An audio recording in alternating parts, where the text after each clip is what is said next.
At its core, Kubo and the Two Strings is a stop-motion samurai film.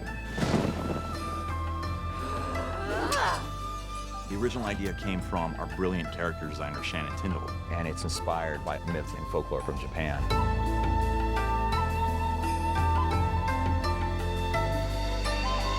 The thing that really makes this Japanese is the emotion, the human part of things.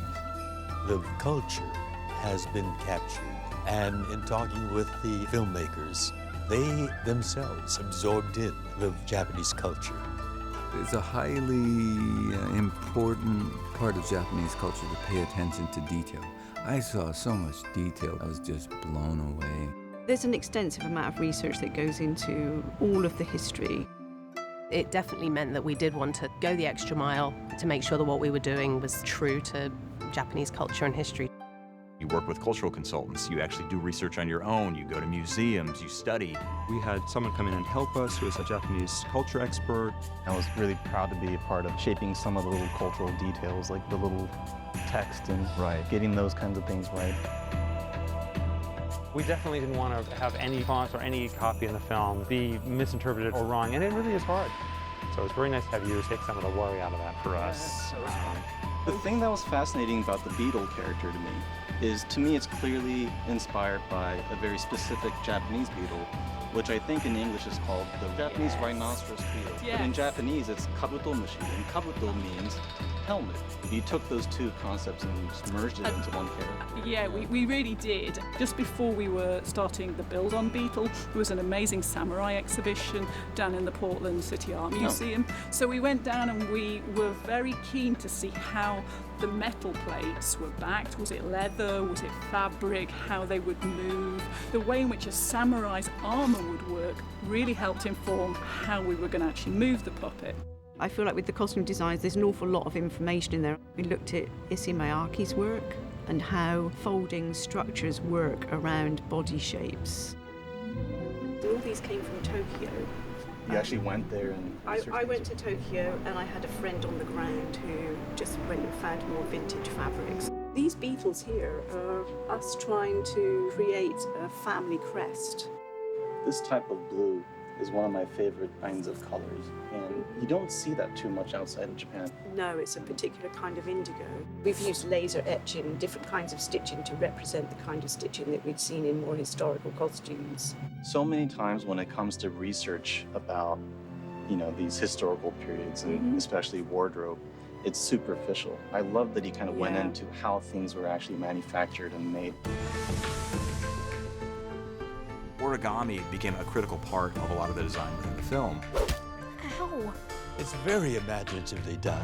They've reinterpreted some of the realities with origami.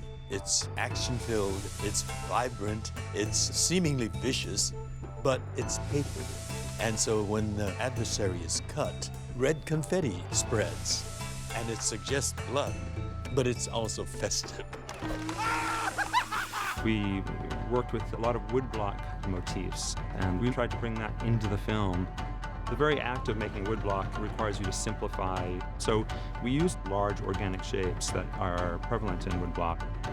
We also used some of the wood grain texture and noise or particulate that's in some of the inks and peppered that through the whole film. We have laser cutters now and screen printing, so we were able to actually map on those textures. And so if you look at this film and all the surfaces in the ground, in the skies, in the fabrics, in people's faces, everything has that same quality, that same woodblock texture, that unified look, because it was rooted in this one place.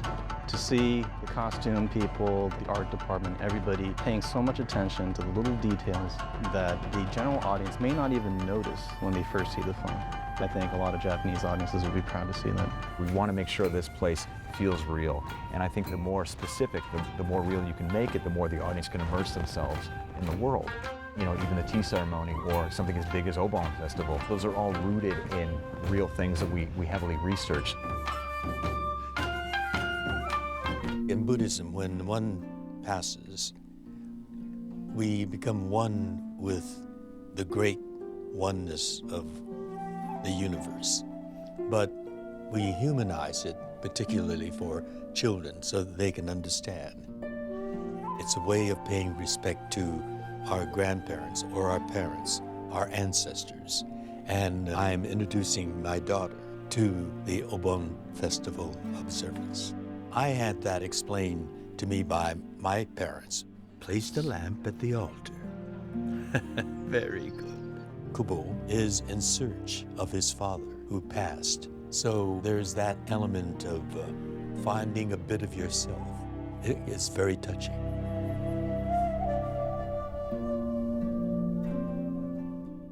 I'm just so proud that this company chose a Japanese environment to produce this emotion.